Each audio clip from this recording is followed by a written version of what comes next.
Madame, mademoiselle, monsieur, bonsoir. OP suivre en direct le focus de l'MBC qui est consacré ce soir à l'analyse du budget 2021-2022 qui fut présenté vendredi dernier par le ministre des Finances sous la philosophie Ensemble, nous avancer. Justement, ce soir, nous décortiquer les mesures budgétaires à quatre volets.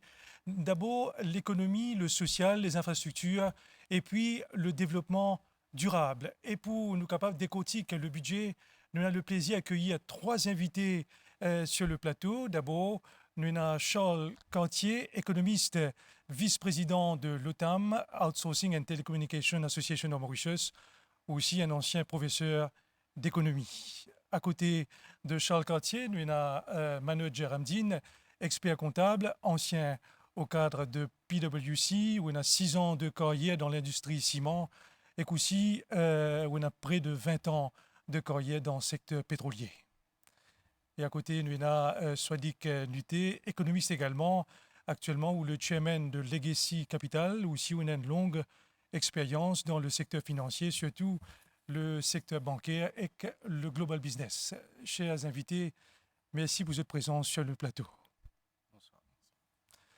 Et à mes côtés, on a Ria Rambojan qui pour permettre aux chers téléspectateurs pour interagir avec les invités sur le plateau. Bonsoir Ria. Bonsoir Abdel, à nos téléspectateurs, bonsoir. Les invités, bien le bonsoir à vous.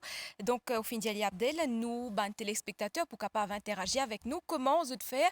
Vous envoyez nous une question via WhatsApp. Le numéro est très simple, le 59 44 69 00, le 59 44 69 00.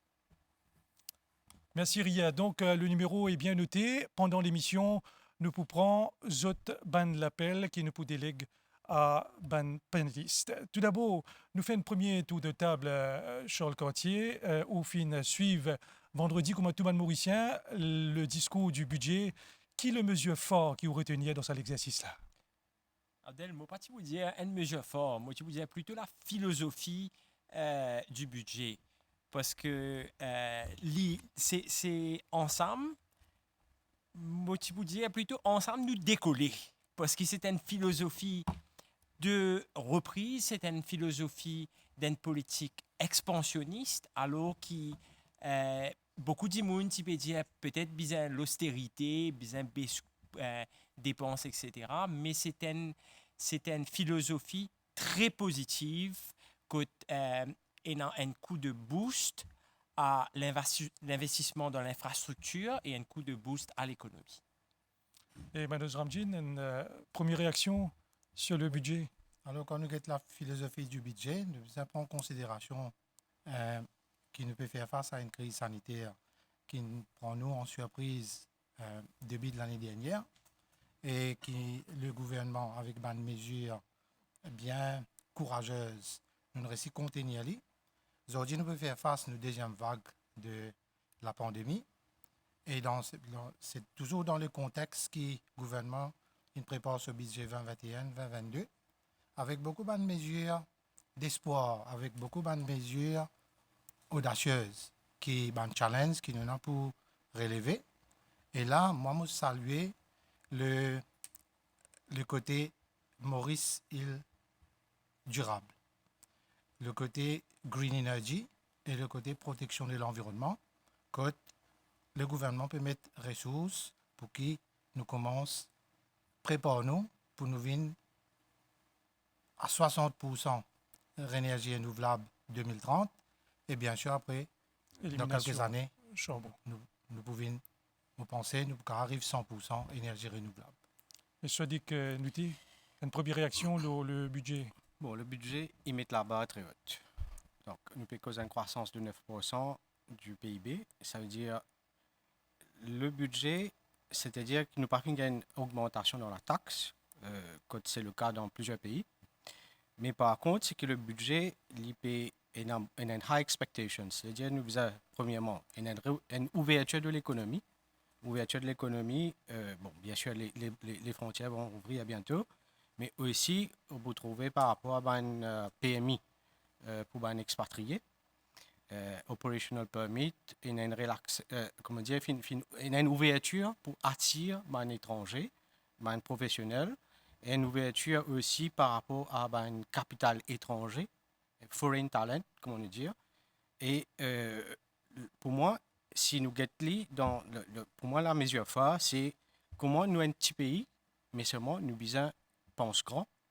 Et il y a beaucoup d'affaires qui besoin décortiquer et il y a beaucoup d'affaires qui probablement, au fil de nos émissions, nous sommes capables d'aborder.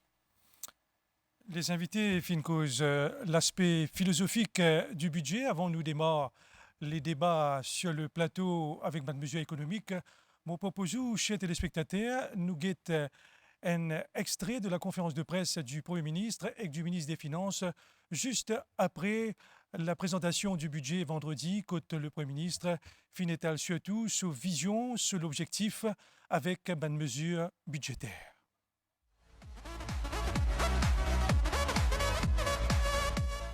Vous avez dit que c'est un budget qui adresse un défi économique et aussi maintenir résilience sociale. Tout le monde peut vivre actuellement et connaît qui finit passer depuis l'année dernière quand nous pouvons faire face à une pandémie. À côté l'économie et le social sont bien affectés. Écoute, surtout, la résilience sociale est sous terrible pression. Donc, il est important qu'il s'habite là, surtout tenir en compte la situation dans laquelle nous trouvons-nous. Et vous avez dit que le gouvernement assure 4 choses en particulier. Premièrement, continuité pour soutenir la population, essayer de maintenir le pouvoir d'achat et la qualité de la vie, et bien sûr continuer à bâtir une société inclusive. Deuxièmement, maintenir un service public et surtout donner encore plus de moyens à un service, notamment comme la santé, pour nous capables de combattre COVID-19 et continuer à protéger la population. Troisièmement, donne support à l'entreprise et bien sûr essayer de faire tout pour capable protéger l'emploi. Et quatrièmement, favorise la relance économique, développe nouveaux piliers économiques, catalyse l'investissement public mais aussi privé, et bien sûr améliore davantage facilité pour faire bonnes affaires dans nos pays. En somme, c'est un budget responsable, réaliste et qui prépare le pays à une nouvelle normalité qui est l'agenda mondial.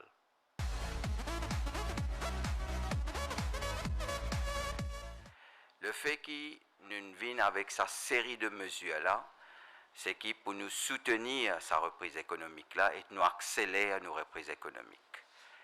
Là, sa accélération reprise économique-là nous peut viser une croissance de 9% de notre économie pour qu'il nous retrouve un PIB d'environ 500 milliards de roupies à la fin juin 2022.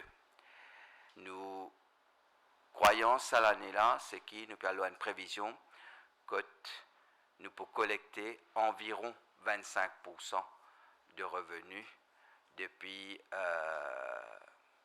l'économie, donc 25% de PIB, qui promène nous environ 125 un peu plus que 125 milliards de roupies. Nous, ban dépenses courantes, récurrentes, l'hypothèse 135 milliards de roupies. Donc là, nous prenons un petit déficit. Et par la suite, nous avons concernant nous CAPEX, nous avons des dépenses d'investissement, nous pouvons avec une enveloppe d'environ 20 à 25 milliards de roupies. Donc, tout ça là, comme on dit, c'est un programme, surtout pour un CAPEX sur 3 ans, qui peut permettre nous d'accélérer nos reprises économiques.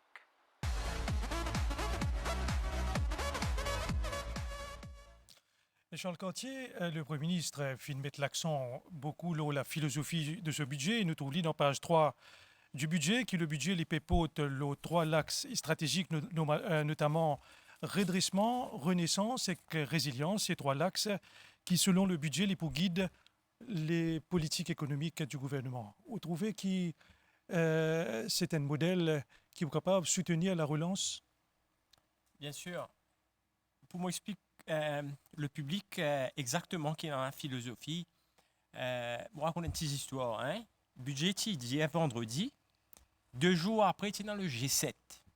Et pour les gens qui suivent un peu l'information, le président Macron explique une conclusion du G7.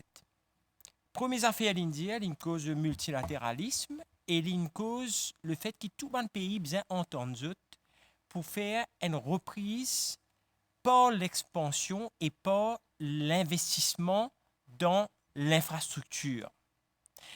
Une autre affaire qu'il dit, c'est qu'il y a 1 milliard de vaccins pour le monde en voie de développement.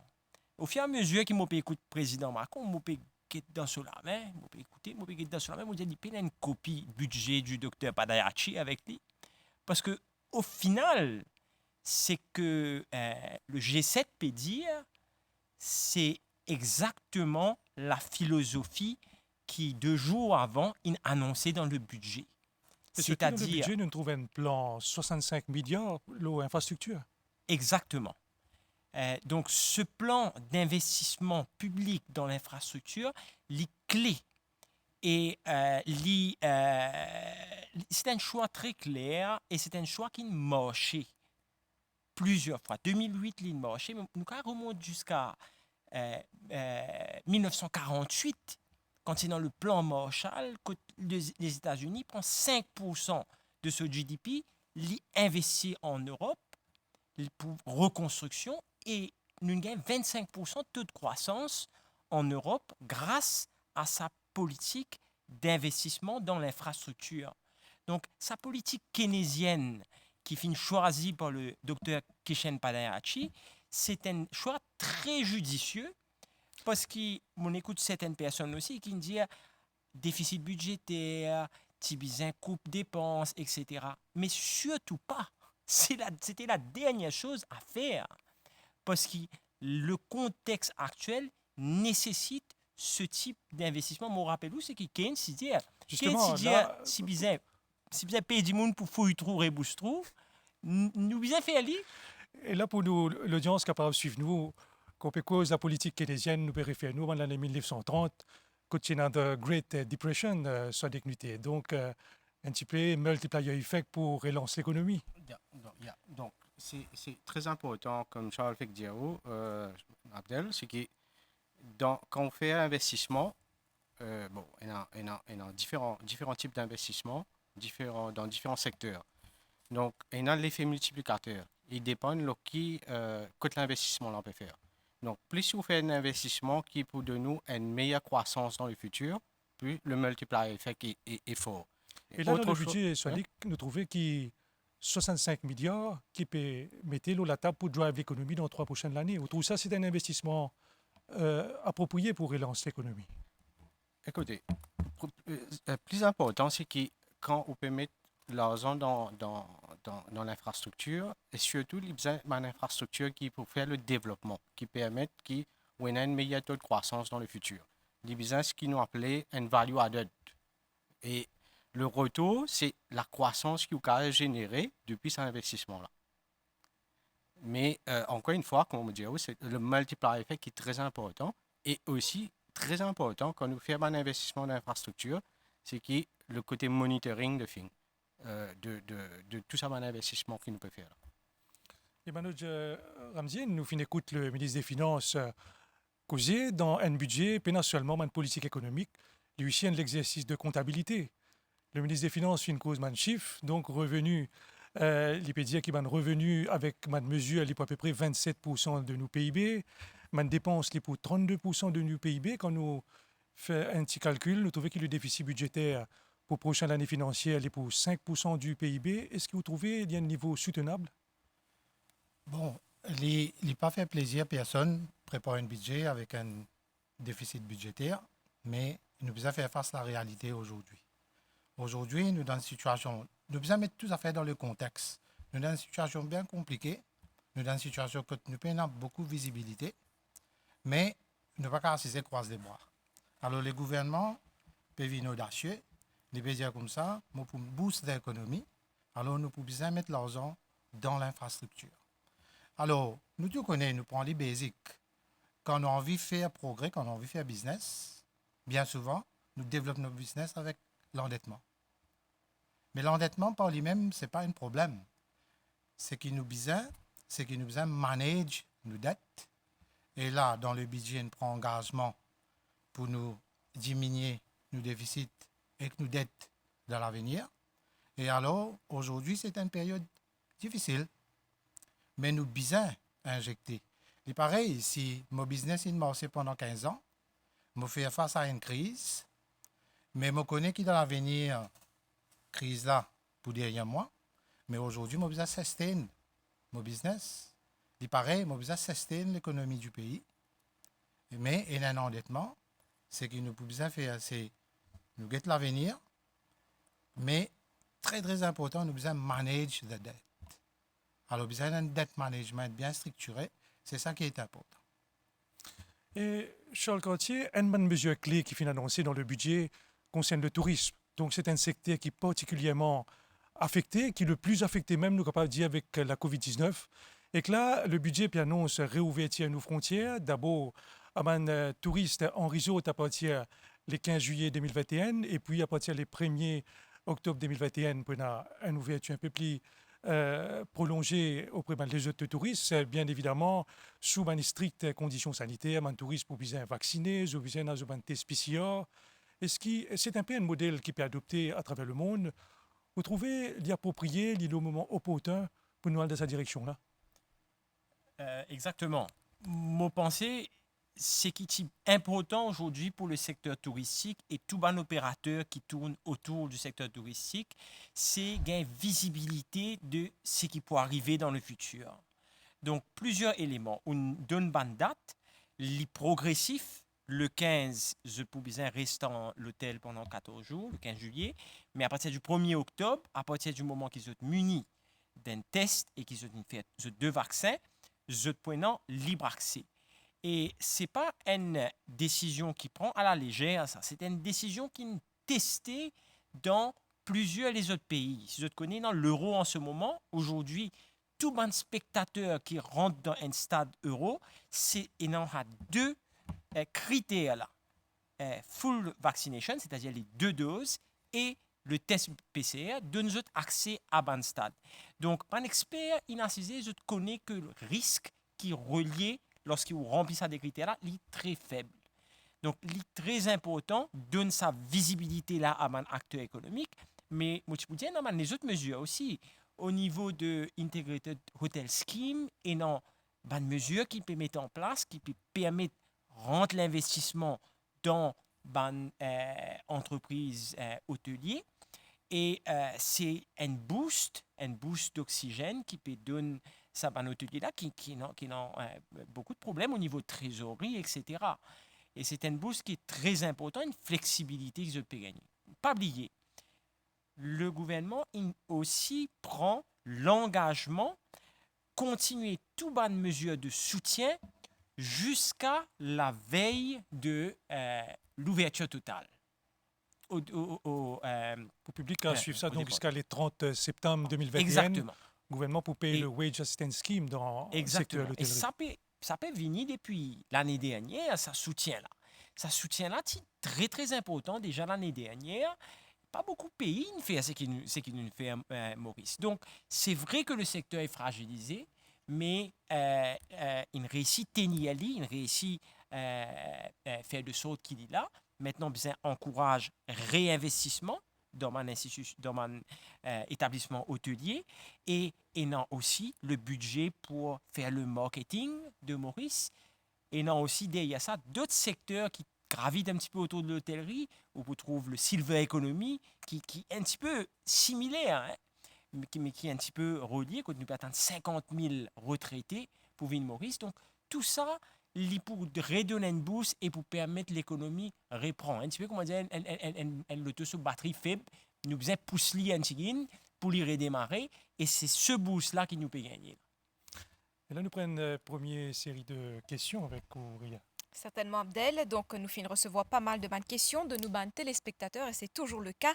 Donc, première question, relance l'économie, comme on nous connaît. Il reste un des bonnes piliers budget 2021-2022. Soit dès que nous ou fin souligné un peu plus tôt, gouvernement peut prévoir une croissance environ 9%. Donc, d'après vous, qui est le secteur émergent capable de contribuer dans sa croissance-là? Donc, première chose, le tourisme.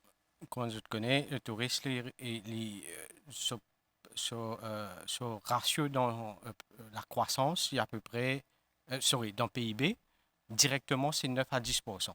Plus, nous avons l'effet indirect. Donc, une ouverture des frontières à partir du 1er octobre à monter jusqu'à l'année prochaine. Donc, il est capable d'amener une croissance de 3 à 3,5%. Surtout avec ces mesures-là, le gouvernement peut atteindre 650 000. 650 000. Bon, en moyenne, c'est 1,2 million de touristes qui nous accueillent chaque année. Donc, la moitié de ça qui est possible. Donc, c'est un des piliers qui est capable de driver la croissance. Deuxième chose, c'est l'investissement public. L'investissement public, bon, probablement, nous sommes capables de mettre pendant les 12 mois à venir, d'après les prévisions, les forecasts que le budget est de nous, à peu près 50 milliards qui pourraient investir dans l'infrastructure. Donc, avec l'effet multiplicateur, il pourrait avoir un impact sur la croissance. Et une croissance, qui génère croissance, c'est l'investissement. Tant qu'on a un investissement, ça veut dire une croissance pour une meilleure croissance. Donc, ce qui est arrivé, c'est que quand nous avons un taux de croissance bas, c'est parce que nous avons un taux d'investissement qui est bas. Donc, un higher investment rate will bring a higher growth rate. D'accord, donc nous résumons ça. Donc, le principal secteur dans croissance, 9%, c'est le tourisme et l'investissement public. Manoj Ramdin, donc, il fait provision pour PRB dans la prochaine année financière. Peut-être une réaction par rapport à cela? Parce qu'il y en a beaucoup Beaucoup de téléspectateurs. questions, Bien, oui, une question. justement. Bon, là, encore une fois, c'est une mesure que le gouvernement pensait qu'il est capable d'honorer et qu'il pensait que c'est le moment de le faire. Alors c'est une mesure qui, on pensait bien calculée. C'est le gouvernement a décidé que c'est le moment. Charles Cartier, une réaction le Oui. paiement en PRB? Mon revient le premier point qui m'a aussi dire, beaucoup de monde qui peut get budget, des situations difficiles, nous besoin réduire les dépenses de l'État.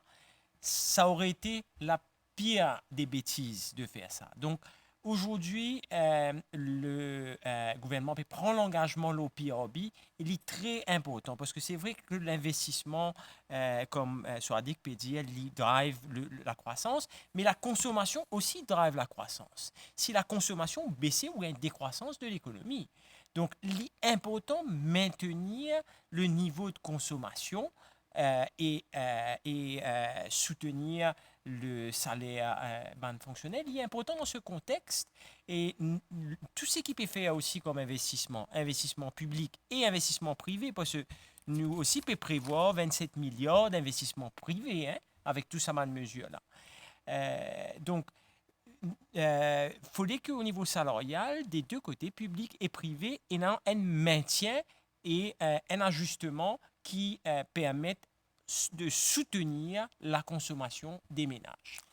Et Charles Cartier, ou cause investissement dans le budget, il y a beaucoup de mesures, le climat des affaires dans Maurice. Nous bien rehausse nos cadres, peut-être cadre légal, pour attirer un investisseur étranger. Actuellement, comment la compétitivité de la plateforme mauricienne était sur l'échiquier international?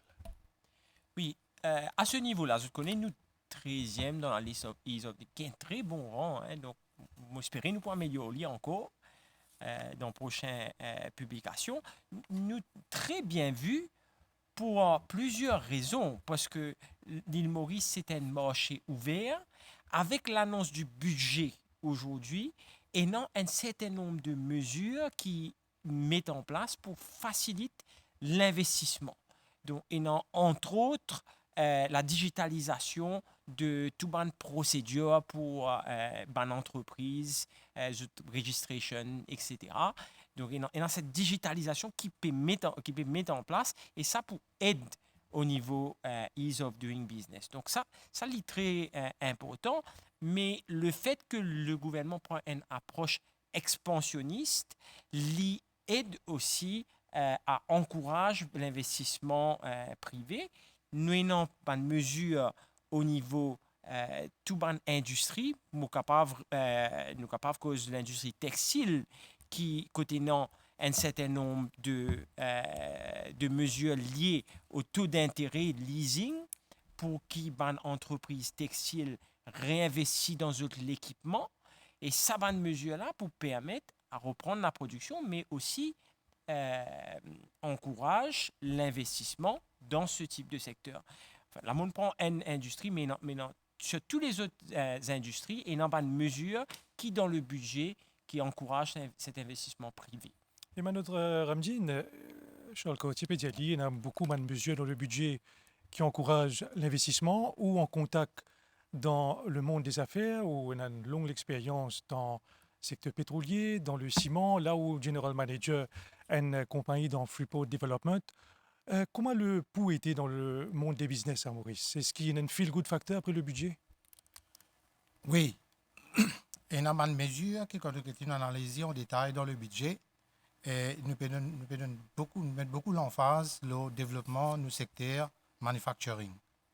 Alors, il y a beaucoup d'incentives qui ne donnent pas nécessairement seulement les manufactureurs existants, mais aussi les nouvelles affaires. Par exemple, manufacturing des produits pharmaceutiques.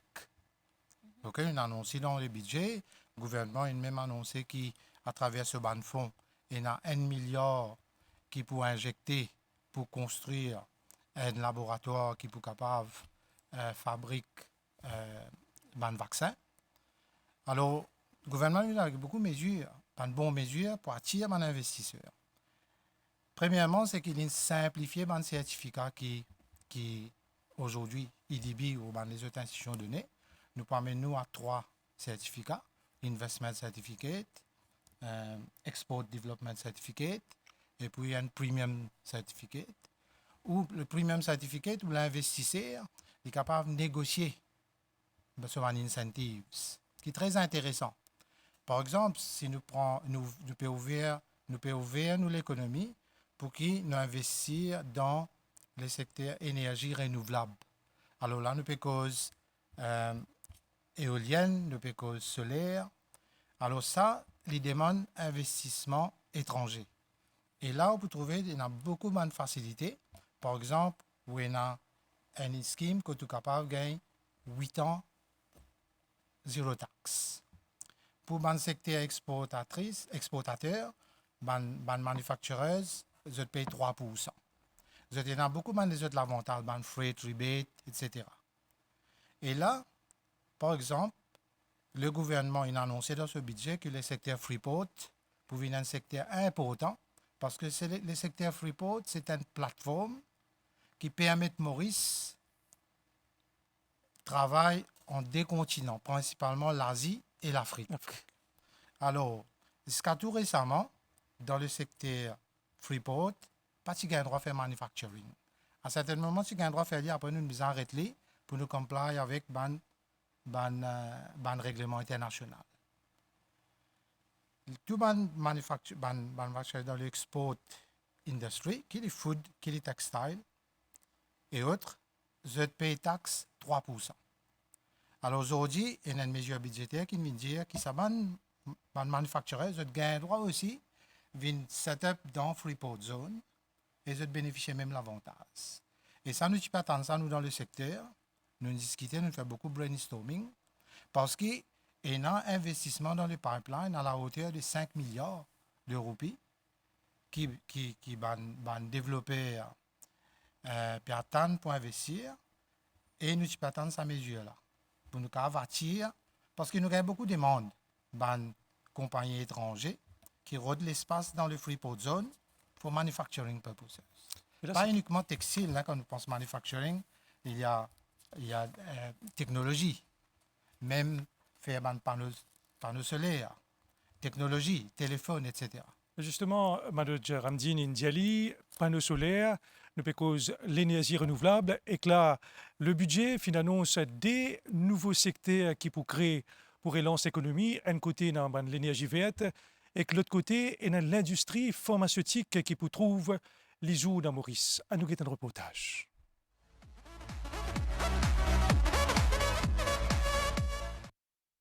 « 60% de l'énergie utilisée à Maurice devra provenir de sources vertes d'ici 2030. Une annonce faite par le ministre des Finances, Renganaden Padayachi, qui est en ligne avec la politique du gouvernement mauricien et du Premier ministre Pravin Jugnauth de réduire considérablement la consommation d'énergie fossile. Pour atteindre cet objectif, plusieurs mesures ont été annoncées, parmi l'élimination totale du charbon d'ici 2030. La première source d'énergie renouvelable à Maurice, c'est la bagasse. Avec sa mesure-là, l'IP encourage nous, continue dans sa direction-là. On est dans la décision de phase out dans l'énergie fossile. Nous pouvons adapter, nous pouvons faire une recherche. La Réunion, par exemple, nous avons un target assez ambitieux. Nous avons une installation assez similaire. Nous pouvons guetter un peu qui peut faire aussi. Et nous espérons que ça pourrait inspirer nous, que l'île Maurice vienne plus verte et décarboner nos productions d'énergie. Le CEB autorisera aussi les projets intégrés d'énergie verte, combinant l'utilisation de la biomasse, de l'énergie éolienne et de l'énergie solaire. La création d'un National Biogas Framework viendra promouvoir l'utilisation de cette source d'énergie verte à Maurice. Nous pour léguer à une future génération un pays propre, un pays qui ne pas pollué. Ça, c'est important et c'est fondamental. Ça. Dans ce budget, CEB pour l'investissement de 5,3 milliards de roupies à faire pour qu'il nous capable de connecter l'énergie renouvelable au réseau CEB et stocker l'énergie renouvelable. Là. Et il y a aussi les autres projets qui peuvent venir, c'est-à-dire une centrale éolienne de l'ordre de 40 MW. La politique de réduction d'énergie fossile concerne aussi le secteur du transport, avec une panoplie de subventions pour l'achat des véhicules électriques. Arrive un moment, au lieu que nous prenions une station d'essence ou de diesel, nous prenons une station que nous sommes capables de parker l'auto, de charge l'auto. Nous pouvons créer le cadre nécessaire pour nous acheter un véhicule électrique. Et quand vous achetez un véhicule, ce qui est intéressant, c'est qu'automatiquement, vous êtes capable d'installer un panneau solaire pour charger votre véhicule électrique. Et tout ce qui est en plus, ce qui est produit comme électricité, vous pouvez vendre ça avec CEB. Ces mesures visent à promouvoir l'industrie des énergies vertes qui est considérée comme un nouveau pôle de croissance économique à Maurice.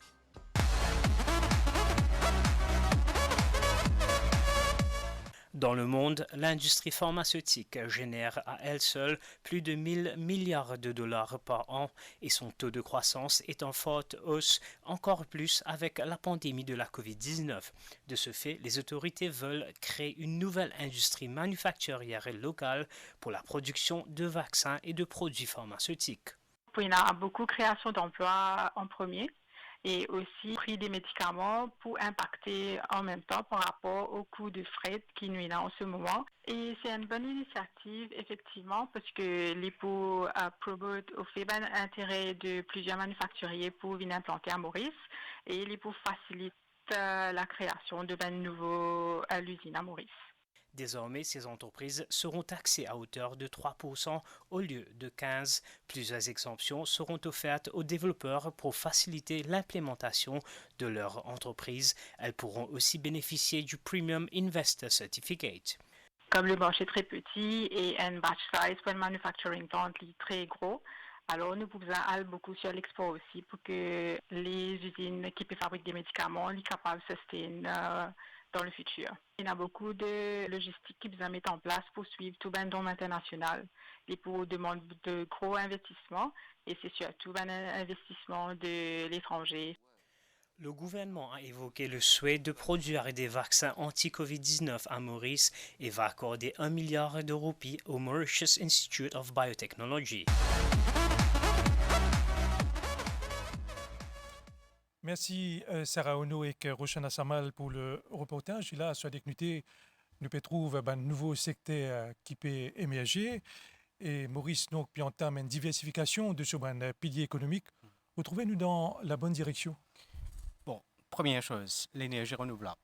C'est si vous avez un rapport qui est publié en 2019, l'Agence internationale de l'énergie renouvelable qui dit que l'Afrique, c'est d'ici 2030, l'Afrique subsaharienne pour capable de produire 60 à 67% de son énergie, de sa demande pour l'énergie avec l'énergie renouvelable.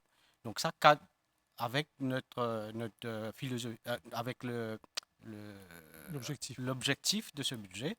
Donc il est clair qu'aujourd'hui, avec la technologie, avec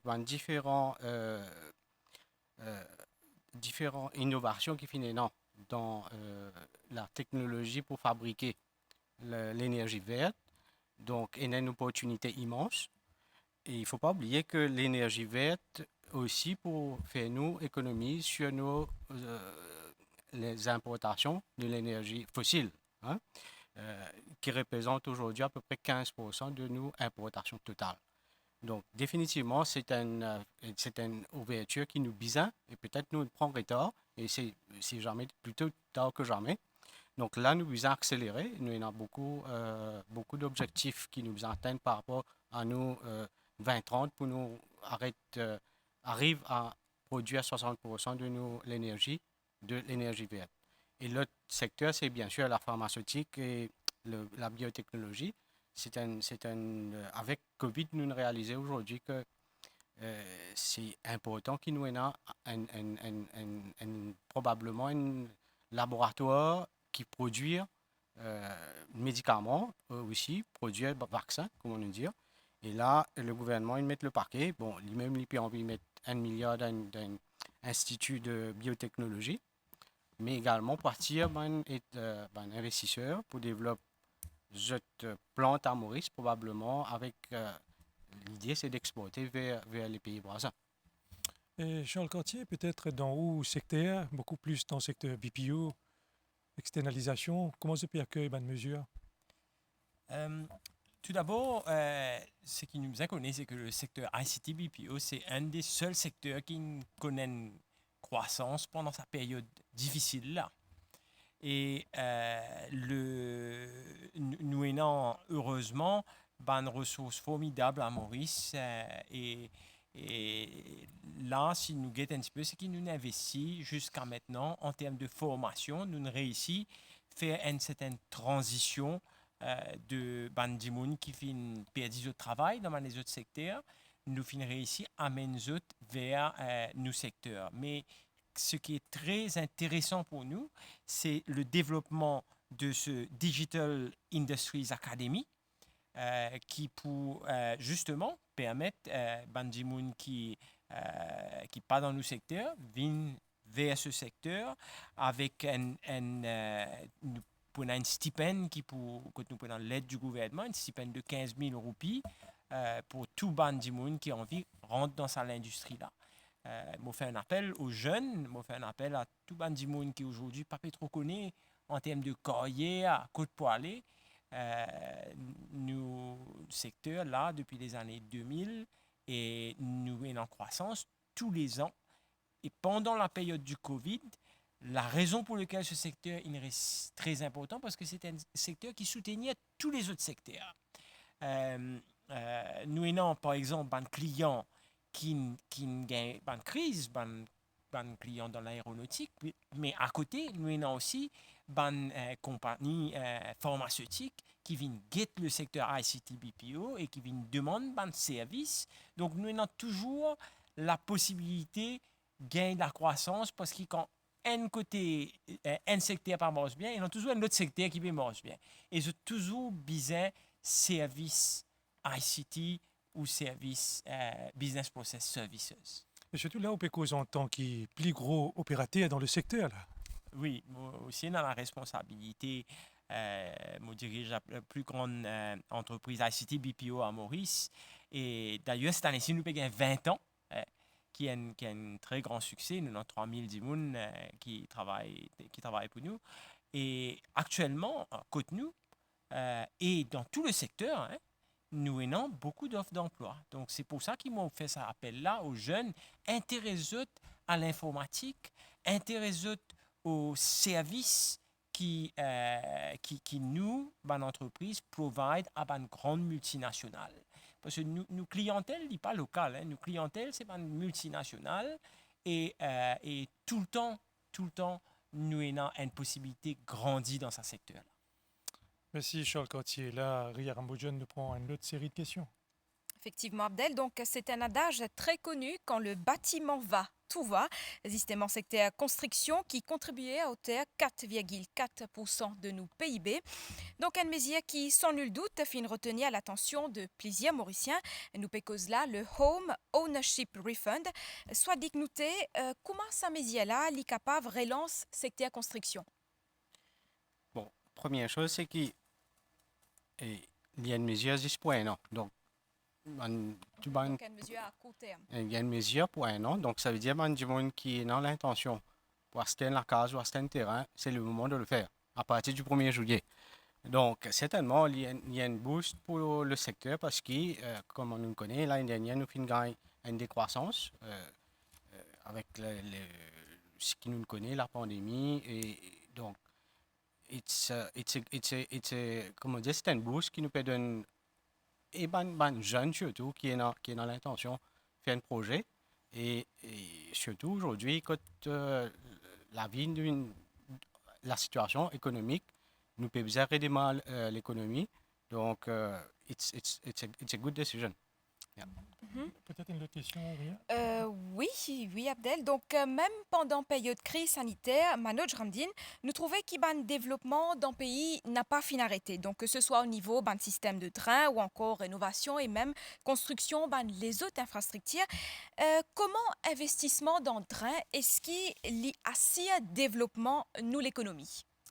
OK. Quand nous gagnons un budget, nous avons tendance à sur ce côté économique, c'est-à-dire croissance, déficit budgétaire, dette ratio, etc.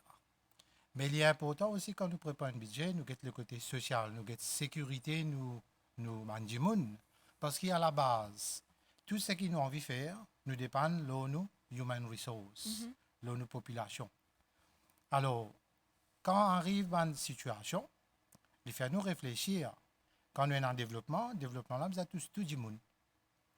Il n'est pas qu'à tous un seul secteur et qu'il n'est pas capable de un seul problème, c'est problème économique.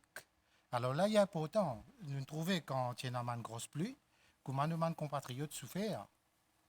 Parce qu'il y a un manque de drains, parce qu'il y a un développement, il y a une construction partout. Il y a des smart cities qui peuvent développer, des morcellement qui peuvent faire, des highways qui peuvent construire. Alors, nous devons prendre ça en considération. C'est un investissement important. Et bien sûr, il y a un investissement qui a un multiplying effect. Si on prend un bâtiment, un complexe industriel, seul ferrino, quand on peut accueillir des manufactureuses, etc., il y a un multiplying effect qui nous trouve il est palpable. Mais le drain est important parce qu'il donne sécurité nous monde et lui aussi montrer qu'il y a un pays développé. Nous prenons en considération nos infrastructures, nous l'environnement. C'est très important.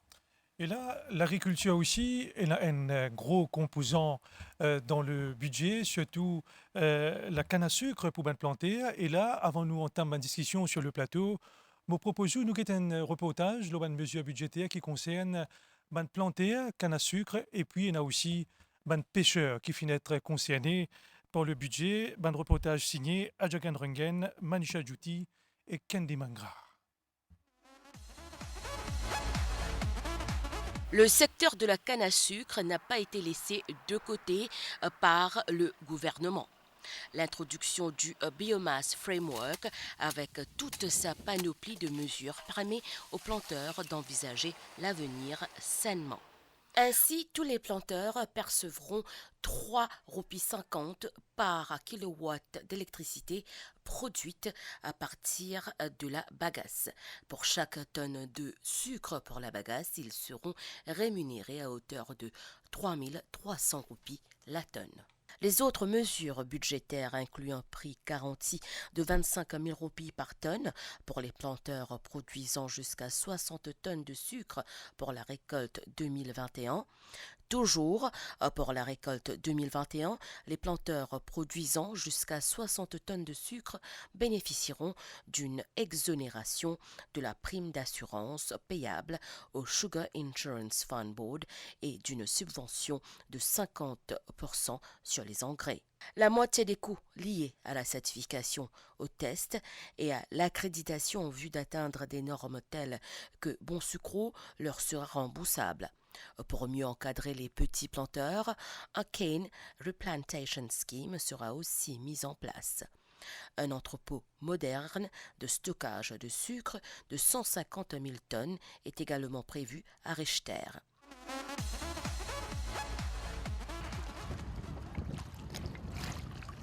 Le secteur de la pêche a reçu une attention particulière des autorités. Parmi les grandes mesures pour soulager les pêcheurs, de même que leurs familles, la Bad Weather Allowance qui est passée de 425 roupies à 475 roupies par jour. Les pêcheurs âgés de 65 ans et plus recevront un lump sum s'ils rendent leur Fisherman Card ou la transfèrent. De plus, 500 cartes de pêcheurs supplémentaires seront fournis. Ces hommes de la mer recevront également une aide financière annuelle de 2500 pour l'achat d'hameçons. C'est la première fois dans l'histoire qu'on annonce une mesure assez bien sérieuse, surtout dans le développement de PCA. Une mesure qui est annoncée concernant Madame PCA qui se marie finalement en mer, qui se doit l'eau dans la banque. Alors, cette mesure-là est très importante. Ça m'a dit, je plein de vulnérables, je pauvre. Alors, c'est qu'arrivé, aujourd'hui, nous pouvons remarquer que je pourrais que ça va loan qui je dois là. Mais ça, c'est très important, ça. C'est un accord de PCA, c'est une décision encore, ça favorablement. Avec ces améliorations, ceux qui bravent les eaux quotidiennement pour gagner leur vie pourront prendre la mer plus sereinement. Et Charles Cartier, un peu plus tôt, nous finissons un nouveau secteur, mais quand nous payons le budget aussi, nous trouvons qu'il y a un secteur traditionnel pas finir être oublié dans le budget, par exemple l'agriculture. Oui, mon pensée est un changement de perspective qui peut arriver là au niveau de la canne à sucre, de l'industrie cannière, parce qu'il nous a fait bien rappeler, nous tenons avant un accord préférentiel avec l'Europe et il y a un grand choc dans l'industrie cannière quand ça finit phase out. Mais il ne faut pas oublier une affaire, l'époque qui tient ça accord préférentiel, un petit planteur, tu peux recevoir 22 000 roupies, 22 000 roupies. C'est ça somme-là que tu peux recevoir. Quand accord préférentiel est allé, tu peux recevoir entre 8 000 à 13 000 roupies la tonne. Mais dans le budget, là, peut garantir 25 000 roupies la tonne. C'est une première. Hein? Ça veut dire tout ça perspective côté revenu qui peut baisser, côté tout le petit planter qui découragé. Sa perspective-là peut changer aujourd'hui. Et ça, c'est très important. Nous pourrons retrouver une mesure pour recommencer à planter et aussi une mesure pour usiner parce que je pourrais un revenu additionnel avec la bagasse, qui est un revenu très important aujourd'hui. Et usinier aujourd'hui, je suis motivé pour aller replanter l'urban la terre. Que je connais qui l'année dernière, nous avons 271 000 tonnes de sucre, mais on discute un petit peu avec Bandimoun dans le secteur. Et pour une tendance pour augmenter sa volume-là de façon drastique. Nous pouvons aller vers les 400 000 tonnes, qui est une bénédiction pour le pays. Parce que pas oublier, la canne à sucre, c'est un petit peu le jardinier de l'île Maurice. C'est ça même, touriste Pérévini, canne Pérévini, l'île Maurice pourrait paraître vert comme on nous connaît. Et ça, c'est très, très important, sa reprise du secteur cannier. À côté de ça, nous cause tout à l'heure de l'impact de l'énergie renouvelable. Moutia Content fait juste faire le lien avec une mesure qui est non au niveau biomasse et au niveau de la bagasse. Aujourd'hui, nous mix d'énergie, nous à peu près 23% énergie renouvelable, dont 11% pour la bagasse. Ça booste qui nous prenons là, pour permettre nous sortir de 11 à 18% pour l'apport de la bagasse dans la production d'électricité. Et quand nous peut dire qu'il nous parle vers 60%, il n'est pas irréaliste si un seul coup nous gagne une boost de 7% grâce à sa mesure qui peut mettre en place au niveau de la bagasse.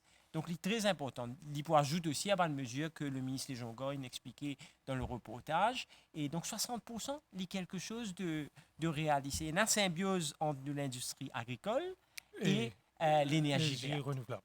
Et là, Mme Ramdine, Charles Cotin élabore beaucoup le secteur cannier, mais il y a aussi le secteur agricole non sucre. Avec la crise Covid et tout, nous bisons aussi mettre sur la table nos autosuffisance alimentaire, ou trouver qu'il y a une mesure qui peut prendre pour encourager nos secteurs agricoles non sucre, de pourquoi pas permettre nous, pour nous, éventuellement, au moins nous gagner self-sufficiency? Oui, alors la crise sanitaire causée par la pandémie, il fait nous réfléchir qui, pas seulement dans le côté agriculture, il est important que nous commençons à être self-sufficient. Par exemple, l'énergie renouvelable, c'est que nous pouvons être self-sufficient. Comme ça, nous avons en sécurité de l'énergie, nous pas besoin de dépendre de produits pétroliers qui nous importent. Alors, côté agriculture aussi, le gouvernement peut donner beaucoup d'incentives.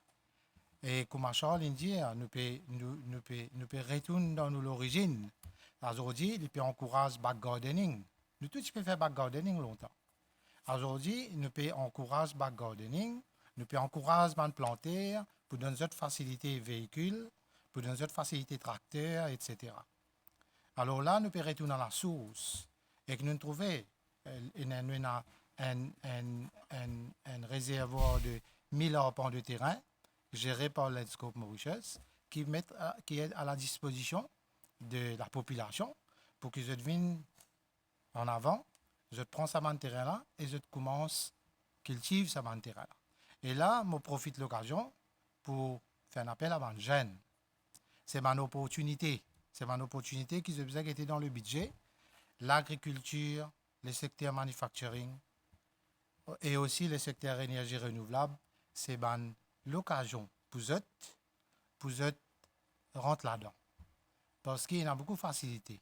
C'est un secteur qui demande beaucoup de passion, mais donne beaucoup de satisfaction. Et en même temps, nous pouvons contribuer à faire nos pays autosuffisants. Nous arrêtons de dépendre de l'importation.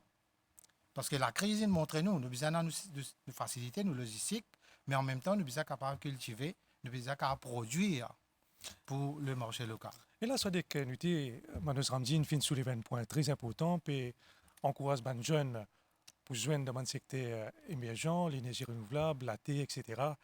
Ça, mais nous, nous voulons entrepreneuriat. Comment trouver le budget fin adresse l'entrepreneuriat, surtout dans PME, promotion dans PME, qui compte même PME, ils représentent 40% de nos PIB, 55% de la main-d'œuvre. Vous trouvez les PME finissent bien encadrées dans le budget? Donc, c'est qui le budget, ce qui nous trouvait dans ce budget-là, c'est qu'il peut y avoir une symbiose. Okay? Aujourd'hui, le problème des PME, c'est quoi? Aujourd'hui, c'est qu'ils payent un encadrement. Ils payent un encadrement et très souvent, je ne suis même pas au courant qu'il y a un scheme qu'ils sont capables de gagner avec différentes institutions. Longtemps, on tient le SME Equity Fund, on tient le ISP, par exemple. Mais tout ça là pourrait regrouper sous une institution qui s'appelle Industrial Financial Institution, qui va chapeauter tout le chapeauter tout le côté PME. OK? Donc, bien entendu, il y a beaucoup de possibilités dans le secteur manufacturier, mais aussi le secteur PME. Ben jeunes, parfois, je manque ça enthousiasme pour créer notre propre entreprise, mais si nous donnons une opportunité, nous pourrons très qu'il y a un futur dans being their own boss, comment dire, et l'avenir, bien entendu. Là, Riyarambodjan, une série de questions maintenant. Effectivement, Abdel. Donc, Finena, quelques questions qui, quelque part, avancent le même point. Et elle se dit comme suit, Charles Cantier, livré qui gouvernement a pévine de l'avant avec un projet majeur pour encourager le développement durable. Mais qu'en est-il à la base d'un changement de mentalité, d'attitude même en général? Nous cause beaucoup nos bonnes mesures économiques et nos bonnes mesures aussi de soutien du secteur éducatif et qui a élevé les jeunes. Le changement de la mentalité, il passe par les jeunes. C'est très clair. Et dans plusieurs mesures pour les jeunes, il y a un investissement massif dans les infrastructures sportives et dans les centres de loisirs, 4 centres de loisirs qui spécifiquement pour la jeunesse.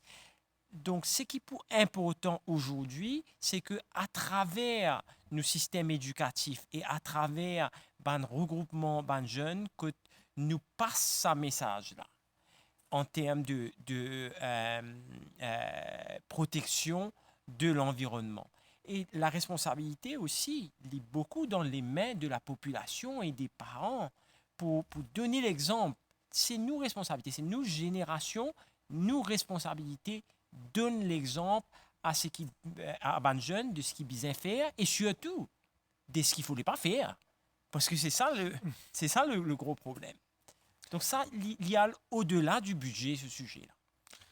Il y a un petit peu plus tôt, chers téléspectateurs, nous y cause l'aubaine mesure par rapport à logement. Justement, nous avons journaliste Maya Lochman qui réalise un reportage pour nous capables de situer une mesure par rapport à logement qui paraît c'est une mesure forte dans le budget 2021-2022.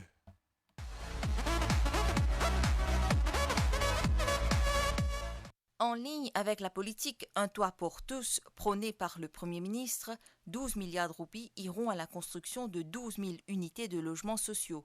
1285 unités seront complétées d'ici la fin de cette année financière. La construction de 2025 unités va commencer très prochainement dans plusieurs régions de l'île. Une autre mesure phare concernant le logement, rendre accessible aux Mauriciens l'achat de biens immobiliers. À cet effet, 2 milliards de roupies ont été alloués pour soutenir l'achat de terrains ainsi que l'acquisition et la construction de propriétés résidentielles par des particuliers. Sous le leadership du Premier ministre, notre philosophie est d'améliorer sans cesse le niveau de vie de chaque Mauricien. Par le biais de ce budget, nous faisons un pas supplémentaire en avant pour faciliter l'accès à la propriété résidentielle. Le gouvernement remboursera jusqu'à 500 000 roupies du coût d'acquisition d'une propriété ou d'un terrain résidentiel, ainsi que du coût de la construction d'une résidence dans le pays. Un plan pour l'hypothèque et des plans d'emprunt pour le logement à hauteur de 80% destinés aux travailleurs indépendants seront aussi mis en place. Si vous pouvez construire la carte, nous pouvons faire de sorte qui ban la banque commerciale, que nous pouvons donner un home loan à 100%.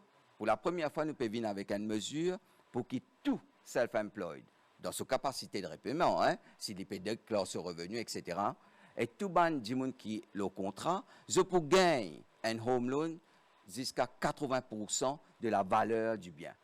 La SIC, State Investment Corporation, et le Rosebel Sugar Estate mettront en vente quelques 2000 lots de terrain à des fins résidentielles. Et Manoj Ramzi, nous trouvons le logement, il y a un gros composant du budget. Trouve-t-il le moment opportun pour pousser le logement à ce niveau? Oui, comment soit dès qu'il fait ressortir, là, c'est le moment aussi pour qu'il nous donne l'opportunité à Bandimoun, surtout Bandimoun qui ont besoin de posséder leur propre case. Il est important dans la vie Bandimoun pour sa dignité, pour son indépendance, les gagnants de toi qui appartiennent à lui. Et là, ça c'est nos responsabilités, c'est responsabilité du gouvernement, c'est responsabilité de la population pour nous prendre soin, pour nous partager. Et que ça, c'est une décision importante que le gouvernement peut prendre quand il peut mettre le financement pour construire 12 000 logements pour Bandimoun qui en ont besoin. Une prochaine question du public. Oui, donc Manoj Ramdin toujours. Gouvernement fin des caisses plus que 20 millions de roupies pour Wage Assistance Scheme et Self-Employed Assistance Scheme. Est-ce que ça bonne dépense là, vous avez raison d'être en sa période de crise là? Oui, alors... D'abord, une petite précision, puisque 20 milliards. Oui, alors là, il vient une question de philosophie. Alors, nous tout le temps, un welfare state, nous tout le temps, l'éducation, la santé, le bien-être de la population. Nous remarquons que récemment, nous faisons encore plus d'efforts pour augmenter la pension de vieillesse, pour augmenter l'allocation à du monde qui a besoin. Alors, quand nous faisons face à la crise sanitaire sans précédent, le gouvernement, il choisit, il fait un choix. Il dit alors, nous devons continuer, préserver l'emploi et en même temps, préserver l'industrie. Quand il peut donner un wage assistance scheme à un employé du secteur hôtelier, il pas seulement peut donner l'argent à l'employé pour permettre de vivre, consommer, mais il peut aussi aider le secteur à continuer le reste vivant. Okay? Parce qu'aujourd'hui, tout le monde l'hôtel, encore là, je peux préparer pour la réouverture. Alors, c'était une philosophie et qui, moi, je pensais que c'était nécessaire dans le contexte. Et dans l'Indiao, qui nous préfère préserver l'emploi d'un wage assistance scheme au dépend du growth. Mais il y a des fois où vous avez fait un choix en tant qu'un gouvernement. C'est ça, nous ne pouvons pas regarder ce côté économique. Nous devons regarder ce côté social, nous devons regarder la santé et la sécurité de nos populations. Prochaine question, Nadia. Une réaction par rapport à ça, soit dit que nuité? Non, écoute, donc, exceptional time, you need exceptional measures. Okay? Donc, c'était important qu'il ne pas bascule d'un extrême à l'autre, c'est-à-dire du jour au lendemain, quand tu trouves tous les usines fermées, tout l'hôtel fermé, parce qu'il peine à revenir avec le lockdown, comme tu connais. Donc, c'était une mesure qui était pour moi essentielle pour empêcher la fermeture et pour empêcher une crise sociale. Sinon, nous ne sommes pas capables aujourd'hui, quand nous décidons pour réouvrir nos frontières, capables, tout le monde l'hôtel encore là et tout le monde l'usine encore peut survivre. Donc, il était important.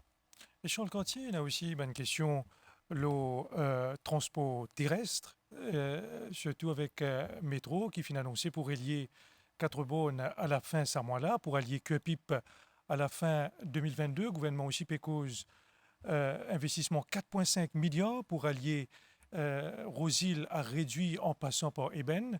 Donc la question que nous pouvons trouver, est-ce que c'est un investissement rentable dans le pays en ce moment?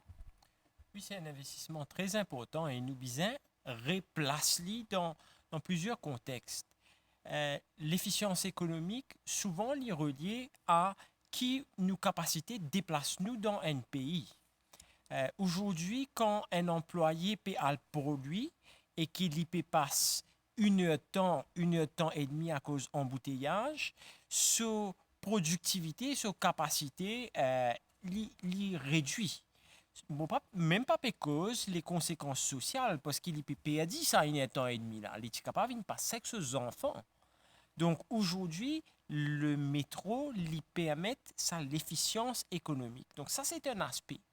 L'autre aspect, c'est que autour les lignes de métro, et le ministre des Finances il bien explique pour un pôle de développement régional, notamment à Vakwa, 4 bornes, pour lui bien sûr, c'est visible, nous pouvons trouver monter tous les jours, à Cuepip, et ça lui pour redonner la vie dans nos régions urbaines. Tout le monde qui connaît Rosil dans les années 80, c'était un centre que ban jeunes qui content aller dans le magasin et gagner une interaction sociale, mais ça peut revenir et il peut revenir très rapidement dans tout ça ban centre urbain.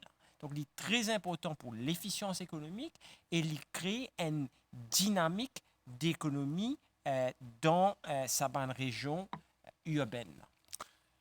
Et nous avons une dernière vidéo qui nous prévoit pour l'émission. Hier, nous réalisons un mini-entretien d'un économiste d'âme, Manisha Dukoni, qui peut livrer nous sur l'impression le budget 2021-2022, un mini-entretien réalisé par Maya Lutschmann.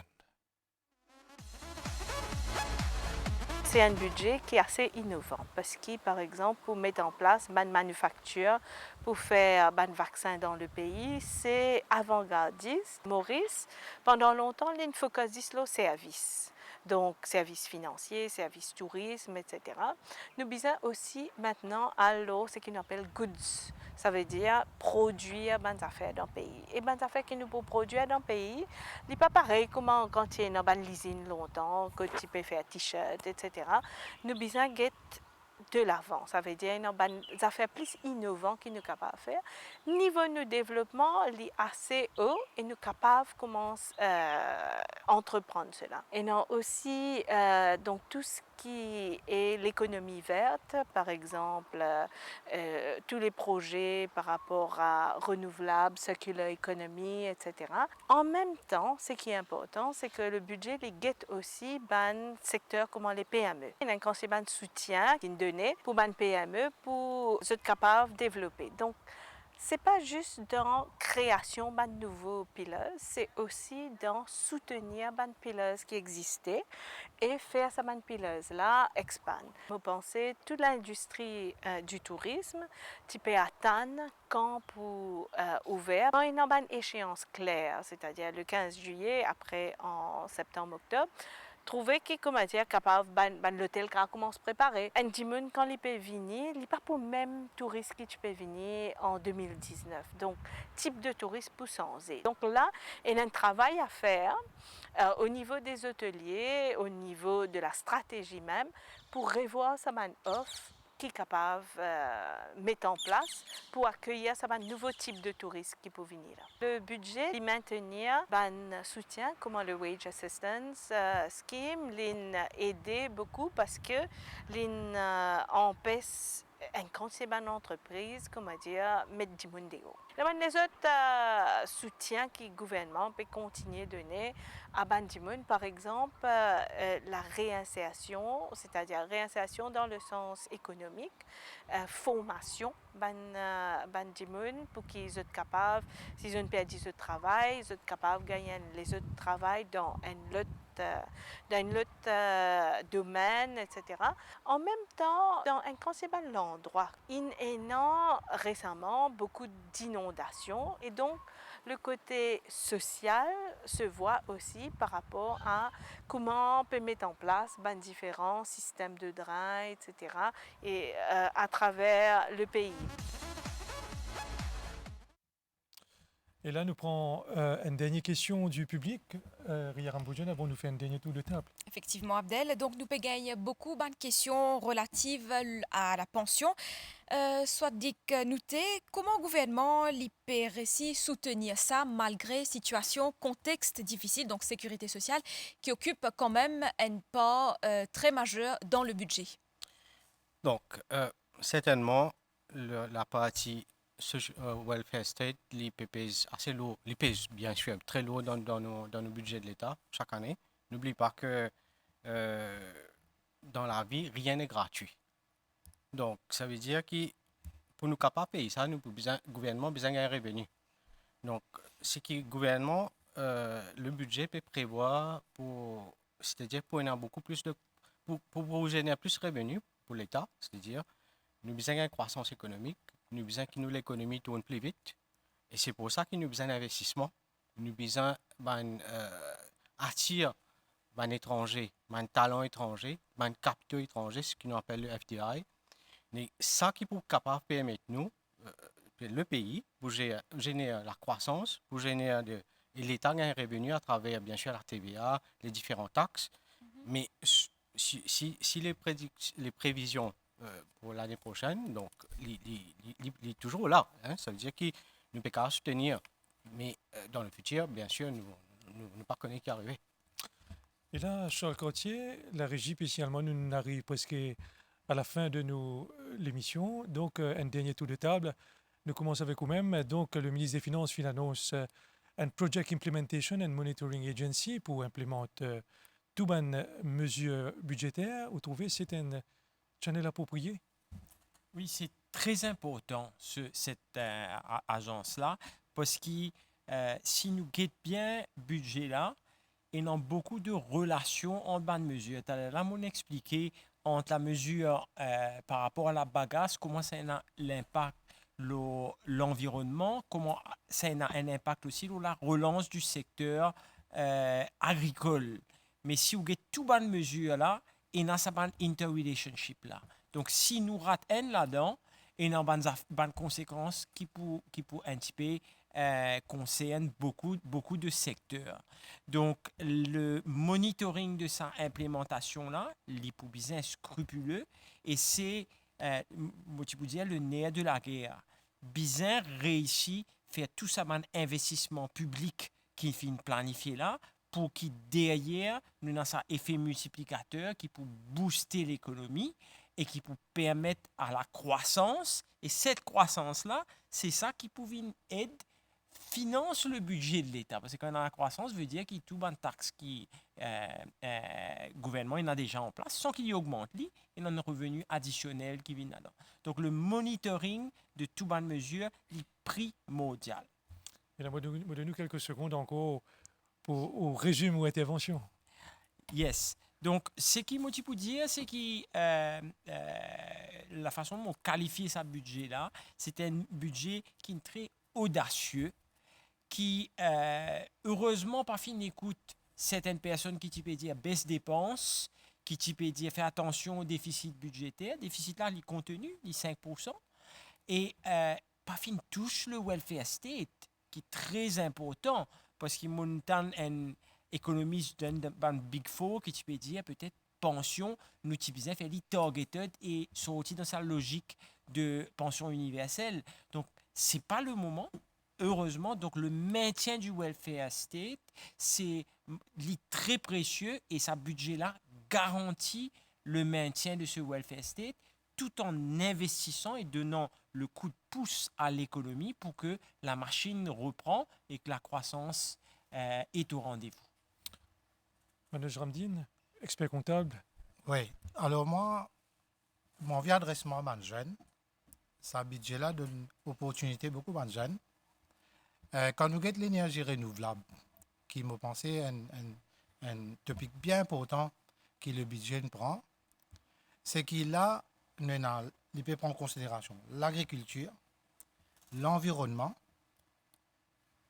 nous servir nos ressources naturelles et un élément très important qui, si nous rentrons au site UNDP, je vous trouvez que UNDP, pays de Maurice, je me pensais de mettre un budget de 28 millions de dollars pour qu'ils nous mettent de Smart Grid Technology dans nos systèmes d'électricité dans Maurice. Et aussi, il y a encore 110 millions de dollars comme co-financing qui est disponible. Là, ben, jeunes, je vous intéresse parce que quand nous permettons de produire l'électricité pour notre propre consommation et aussi de mettre ça au grid pour notre vendre, c'est une opportunité pour les jeunes d'entreprendre. Quand nous pouvons permettre de monde passer l'auto électrique, vous êtes capable de mettre un kit que vous êtes pour charger l'auto. C'est une opportunité pour l'entrepreneur, les jeunes, vous êtes capable de commencer à rentrer dans sa business. Et là, les jeunes peuvent vous intéresser parce que ça, nous pouvons faire pour nous, les générations à venir, protéger l'environnement. Et bien sûr, ça permet une sécurité de nous en termes d'énergie, etc. C'est formidable parce que là, nous pouvons faire un mariage. L'agriculture, biomasse, la nature, le soleil, du vent, la mer et technologie. Demain, nous pouvons assis dans nos bureaux nous connaît qu'il est électricité pour plus beau morceau parce que nous avons inscrit. Maintenant, pour nous connaître l'électricité pour morceau, là, nous déclenchons une machine à laver. OK, nous connaissons quand nous allumons la lumière. Tout ça là, c'est la technologie. Et ça, c'est que nous besoin, comment Charles fait ressortir, le gouvernement peut mettre l'argent pour former les jeunes. Alors, prends ça de l'opportunité là. Nos pays dépendent les autres. Et ça, ben aîné peut faire ça pour nous manger, protéger nos pays et protéger de l'avenir, protéger de l'environnement. Très important. Et finalement, soit Knuté, nous écoute au dernier commentaire avant de nous clore l'émission. Bon, première chose, c'est que l'implémentation de une mesure qui est annoncée est primordiale. Donc, l'agence qui peut monitoring agency qui peut mettre en place ça, il y a un rôle clé parce que, comme on dit plus tôt, pour arriver pour nous générer suffisamment de revenus pour financer nos budgets, pour nous garder nos dettes publiques et pour nous garder nos déficits budgétaires à un niveau qui est annoncé, nous devons générer suffisamment de revenus de la taxe. Donc la taxe pour collecter à travers le tax buoyancy, l'économie génère la croissance. Mais plus important aussi, c'est qu'il y a un pôle de développement qui est annoncé dans surtout 3 secteurs, mais un secteur peut-être qui nous parle tous, c'est l'Education Hub, qui est une emphase qui attire les private universities à Maurice et qui surtout pour le marché, les pays africains. Et là, il y a une ouverture de le pays peut aller, c'est qui pour ouvrir le pays vers une compétence étrangère, étudiants étrangers aussi pour gagner droit de travail à Maurice. Je peux travailler jusqu'à 20 heures par semaine. Et en même temps, je peux gagner, ça m'a un étudiant là pour gagner possibilité d'appliquer pour un occupational permit pour 10 ans. Donc, ce qui peut arriver, c'est que mon dit au départ, c'est que ce budget-là peut amener nous vers une ouverture, c'est-à-dire une openness of the economy towards foreign talents, towards foreign capital et towards foreign technology. Donc, c'est que le Singapour, il prend l'avance sur nous. C'est par rapport à ça. Et là, un chiffre qui me donne, par exemple, c'est qu'à Maurice, nous n'avons que 6400 active occupational permits devant expatriés, qui représentent que 4% de nos populations, alors qu'à Singapour, les 37%. Donc, c'est pour ça qu'il est important qu'il nous attire une compétence étrangère. Et l'ouverture de l'économie, pour moi, c'est un des points le plus important de ce budget. Voilà. Donc, l'ouverture de l'économie est un des points plus importants de ce budget-là. Nous, nous remercions les autres chers invités pour votre présence à l'MBC. Merci. Merci. Et là, je laisse le soin à Ria Rambodjan pour clôturer l'émission. Surtout, nous gagnons beaucoup un message du public. Effectivement, Abdel, une réponse très positive. Merci à vous, Abdel Boulaki. Merci à nos invités. Et aussi un grand merci à nos téléspectateurs. Malheureusement, le temps fait défaut. Donc, nous finissons au maximum faire une synthèse à cette bonne question. Merci pour l'attention. Et nous disons aussi un grand merci à toute l'équipe technique. Bonne soirée et à bientôt.